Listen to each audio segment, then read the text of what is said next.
Soap ചെയ്യുന്നതിന് toilet soap ഉണ്ടാക്കുന്നതിന് വേണ്ടി നമ്മൾ എണ്ണയിലേക്ക് കാഷ്യൂ സോഡ ലായനി ഒഴിച്ചു കഴിഞ്ഞ് സാധാരണഗതിയിൽ ഒരു 35 മുതൽ 45 മിനിറ്റ് വരെയാണ് സമയം ഇളക്കേണ്ടത്. വാച്ചിലെ സമയം നോക്കി നമ്മൾ സോപ്പ് ഉണ്ടാക്കുന്ന രീതി സ്വീകരിച്ചാൽ പലപ്പോഴും നമ്മൾ അബദ്ധത്തിൽ ചാടും. അതുകൊണ്ട് എല്ലായ്പ്പോഴും സെറ്റിംഗ് ടൈം മനസ്സിലാക്കാൻ സാധിക്കുന്ന ആ ഒരു രീതിയാണ് നമ്മൾ സ്വീകരിക്കേണ്ടത്. ഇപ്പോൾ നമ്മൾ എണ്ണയിലേക്ക് കാഷ്യൂ സോഡ ലായനി ഒഴിച്ച് ആ ഒഴിക്കുന്ന സമയത്ത് തന്നെ അത് കുറുക്കാൻ ആരംഭിച്ച് കഴിഞ്ഞിരിക്കും. അതിനുശേഷം നമ്മൾ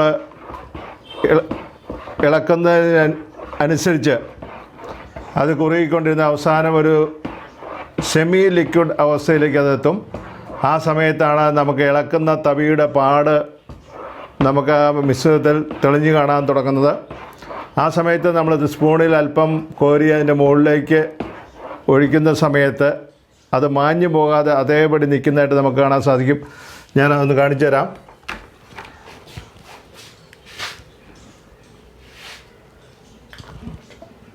നമ്മളിങ്ങനെ ഒഴിക്കുന്ന സമയത്ത് ആ തവിപ്പാട് അവിടെ കൃത്യമായിട്ട് നിൽക്കുന്നതായിട്ട് നമുക്ക് കാണാൻ സാധിക്കും. ഇത് കൂടി ജരിക്കാൻ പറ്റാത്തതുകൊണ്ട്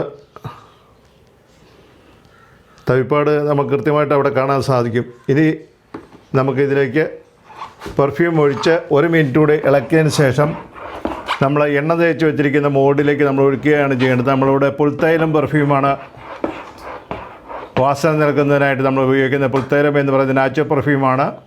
ലെമൺ ഗ്രാസ് ഓയിലിൽ നിന്നുണ്ടാക്കുന്ന lemongrass oil, herbal perfume, രാമച്ചം പെർഫ്യൂം, ഈ 3 പെർഫ്യൂമുകൾ മിക്സ് ചെയ്ത് ഉണ്ടാക്കുന്ന ഒരു പെർഫ്യൂമാണ് പുൽത്തൈലം പെർഫ്യൂം എന്ന് പറയുന്നത്. നേരിട്ട് പുൽത്തൈലം മാത്രമല്ല, പുൽത്തൈലവും ഹെർബലും അതുപോലെ തന്നെ രാമച്ചവും, ഇത് 3 കൂടി നമ്മൾ മിക്സ് ചെയ്ത് ഉണ്ടാക്കിയിരിക്കുന്ന പെർഫ്യൂമാണ് പുൽത്തൈലം സോപ്പ് ഉണ്ടാക്കുന്നതിന് വേണ്ടി വളരെ കൂടുതൽ ഔഷധ ഗുണം ഉള്ള പെർഫ്യൂമായിട്ട് നമ്മൾ ഉപയോഗിച്ചുകൊണ്ടിരിക്കുന്നത്. നമ്മൾ പെർഫ്യൂം ഒഴിച്ച് 1 മിനിറ്റ് കഴിഞ്ഞ് ഇളക്കി കഴിഞ്ഞതിന് ശേഷം നമുക്ക് മോൾഡിലേക്ക് ഒഴിക്കാം. മോൾഡ് ഇതുപോലെ നമ്മൾ ട്രേയിലേക്ക് 25 മോൾഡുകളാണ് നിരത്തേണ്ടത്. 25 മോൾഡുകൾ നിരത്തി അല്പം എണ്ണ മോൾഡിനകത്തേക്ക് നമ്മളൊന്ന് പുരട്ടുക. മോൾഡിനകത്തേക്ക് എണ്ണ പുരട്ടുന്നതിനുള്ള ഏറ്റവും എളുപ്പത്തിലുള്ള മാർഗം, നമ്മൾ ചെറിയ പീസ് കോട്ടൺ തുണി ഇങ്ങനെ നമ്മൾ കട്ട് ചെയ്തെടുത്തതിന് ശേഷം എണ്ണയിലേക്ക് ഒന്ന് മുക്കിയതിന് ശേഷം ഇങ്ങനെ നമ്മൾ മോൾഡിനകത്ത് ഇങ്ങനെ തൂത്തുപോയാൽ മതി. അങ്ങനെ 25 മോൾഡിൽ നമ്മൾ തൂത്തതിന് ശേഷം ആ മോൾഡുകളെല്ലാം ഇതേ രീതിയിൽ അടുക്കി വയ്ക്കുക. കൃത്യമായിട്ട് അടുക്കി ചേർത്ത് വെച്ചതിന് ശേഷം നമുക്ക് മോൾഡിലേക്ക് ഒഴിക്കാൻ ആരംഭിക്കാം.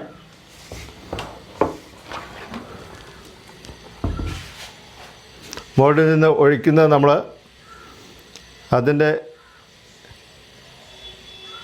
ഫ്രീ സ്പേസ് ഉള്ള ഭാഗത്ത് നിന്ന് താഴോട്ടായിരിക്കണം ഒഴിക്കേണ്ടത്.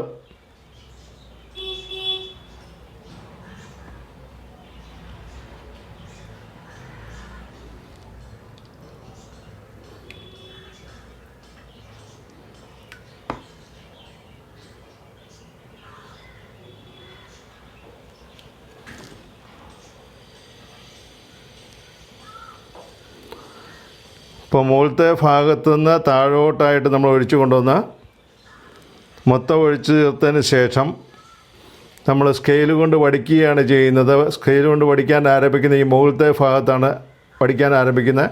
അതുകൊണ്ട് മുകളിലത്തെ ഭാഗത്ത് നന്നായിട്ട് മുകളിൽ സോപ്പ് മിശ്രിതം നിറഞ്ഞിരിക്കണം. എങ്കിലേ അവിടെ നിന്ന് നമുക്ക് വടിച്ച് പുറകോട്ട് വരുന്ന സമയത്ത് ബാക്കിയുള്ള മോൾഡിലൂടെ അത് നന്നായിട്ട് ഫില്ലായിട്ട് വന്നോളും. അവസാനത്തെ മോൾഡിൽ അല്പം കുറച്ച് വന്നാൽ മതി, അതിവിടെ മിച്ചം വരുന്നത് ഇങ്ങോട്ട് ഫില്ലായിട്ട് വരും. അപ്പോൾ ആ രീതിയിൽ നമുക്ക് 25 മോൾഡിലും നമുക്ക് നിറച്ചൊഴിച്ചതിന് ശേഷം വേണം വടിക്കുന്നതിന് ആരംഭിക്കേണ്ടത്. ഏറ്റവും മുകൾ ഭാഗത്തിരിക്കുന്ന മോൾഡുകളിൽ നിന്ന് നമ്മൾ നന്നായിട്ട് നിറച്ചൊഴിക്കണം.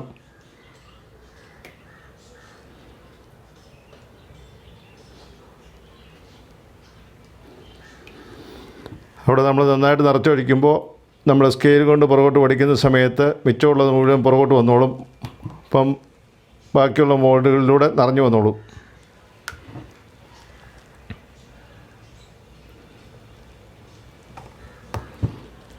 അതിനുശേഷം നമ്മൾ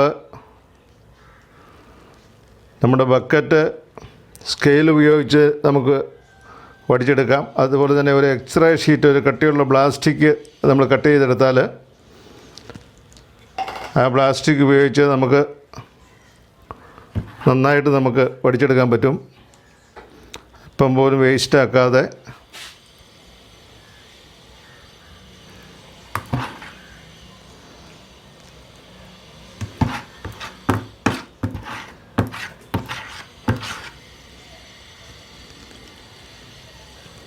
വടിച്ചെടുക്കുന്നത് എങ്ങനെയാണെന്ന് കാണിച്ചു തരും.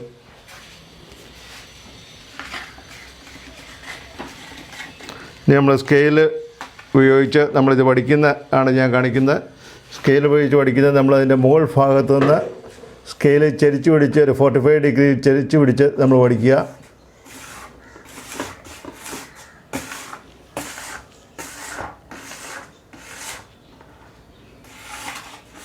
ഒരു 45 ഡിഗ്രിയിൽ ചരിച്ച് പിടിച്ച് സ്കെയിൽ വടിക്കുക.